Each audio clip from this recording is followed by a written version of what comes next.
Hello, Market Watcher. Welcome back. I'm David Ravel, and this is Value Side at the Close. Our time to review just what happened on Wall Street today, as well as take a technical look at stocks. Today, lots of sizzle, but not so much steak.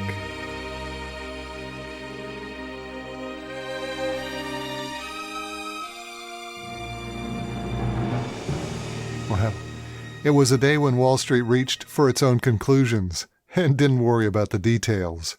It began when Evergrande, the troubled Chinese real estate and financial company, announced that they had reached an agreement with bondholders. Evergrande's not going to default, heard the street, and they rushed to buy. Only later would we find out that the only agreement was with the Chinese bondholders, and any others would have to wait another 30 days for a grace period to expire before they would find out if they were getting paid. Details. And then it was almost like we had a repeat of all that act a couple of hours ago, when Chairman of the Federal Reserve Jerome Powell took to the podium to announce that the Fed would not be raising interest rates right now. The market rallied. Powell went on to say that the taper could begin as early as November. Now, the taper is the most anticipated action by the Fed in some time. It's their effort to extricate themselves from that $120 billion monthly bond buy that they're currently going through. Momentarily, the street shuddered. But then he explained there was nothing to worry about. Any taper would be short, likely over by mid-2022. The taper's short, cried the street, and went back to buying. Now, how far will the taper go, or how much will interest rates be raised? Those are mere details, and today at least we didn't much want to hear about the details. It was enough to know that nothing bad, like higher interest rates, was going to happen today, and whatever happens, it'll be over quickly anyway. It was all good news. Well, sort of.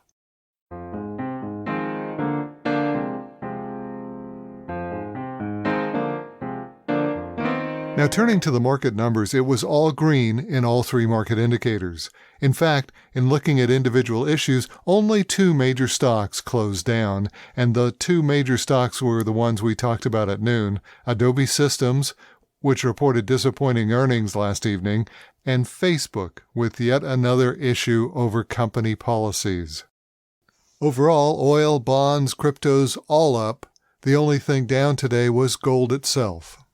Overall, it was a big positive move higher, but there are still some underlying signs of weakness from Monday's big fall. So it was a good news, not so good news day. Advancing issues shined, outnumbering decliners by 3-1. Also, new yearly highs were back on top after falling for the past two sessions. So all good news there. But what concerns me from a technical standpoint, and what indicates just how powerful Monday's decline was, that it knocked so many stocks below their 50-day moving average. Now consider a moving average to be like a marker. Like any average, they show you whether a stock is advancing or declining, as measured against its own price performance. By a 5-3 measure, most stocks on the exchange still below their 50-day moving average. In other words, they got hit hard Monday, and they're still trying to pick themselves up off the canvas. And not only is that true for most stocks, it's also true for the three major averages, the Dow, the S&P, and NAS, all below their 50-day moving average. So while it was good news that we rallied today, this moving average indicates that we still have a ways to go from that tremendous decline. But overall, a good day with stocks, bonds, and cryptos all in the green. Stay tuned now for today's market comment. Not so fast, Evergrande.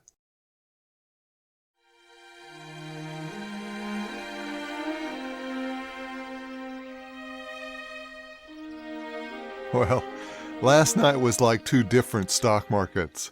When we went to bed on the East Coast, it looked like markets were headed back down again. But when we woke up this morning, a big rally had occurred in the overnight futures markets. Obviously, something big had happened. And that something big was that Evergrande, the troubled real estate and financial firm in China, announced that they were going to make that interest rate payment due tomorrow. Wow, what a surprise. As I'm writing this, the Dow futures are up 186 points, and the euphoria on Wall Street is palpable. This is good news all around the financial markets, as this will take a major problem off the table. Not only does that include Wall Street, but the Federal Reserve's Open Market Committee concludes their two-day meeting today, and now perhaps Jerome Powell won't have to answer those troubling questions about contagion when he holds his press conference at 2:30 this afternoon. It's all butterflies and rainbows. Well, it sounds too good to be true. And if there's one thing I've learned in my years on the street, it's that if something sounds too good to be true, it usually is too good to be true. And the more I read about last night's deal with Evergrande, it became obvious there was much less here than the street believes. First of all, it's important to understand that there are two Evergrande bond payments due tomorrow. One for the locals, denominated in Chinese yuan, and one for the offshore, denominated in US dollars.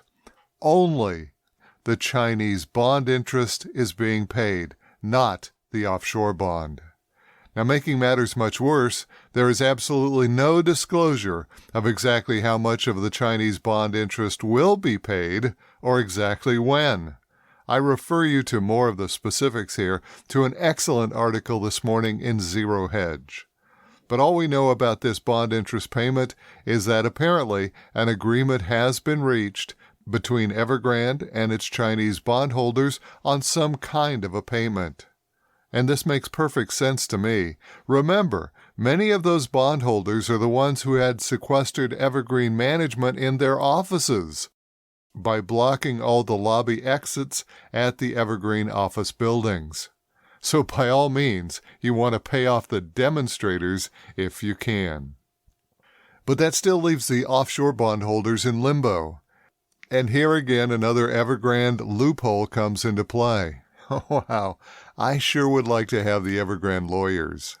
Anyway, the offshore bond prospectus allows a 30-day grace period for those dollar-denominated bonds before they're considered in default. As I say, good lawyers.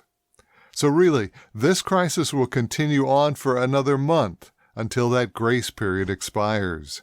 And for another month, bondholders will be on pins and needles, hoping that things turn out. Now, here in the U.S., one of those bondholders includes Larry Fink and the folks over at BlackRock. Reportedly, as recently as August, BlackRock had accumulated $400 million worth of Evergrande bonds. Contagion, anyone? So to sum up, Evergrande has agreed to make an interest payment on one of two bonds due tomorrow, the Chinese yuan-denominated bond.